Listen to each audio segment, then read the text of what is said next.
প্রত্যেকে বেশি কিছু না, যদি খালি এক মুখে ঘোষণা দেয় আমাদের বাংলাদেশ থেকে ফিলিস্তিনের জিহাদ হচ্ছে কারা কারা আগ্রহী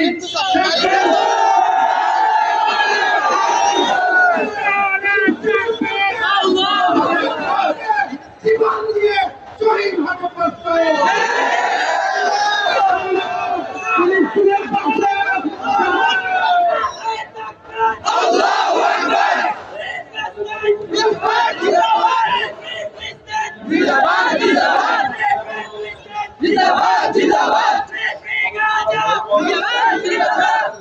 আমাদের মধ্যে বাংলাদেশ খেলা আন্দোলনের সিনিয়র নেতাদের মুজিবুর রহমান হামিদি সাহেব এবং আরো উপস্থিত হয়েছেন বাংলাদেশ লেবার পার্টির আজকের সভার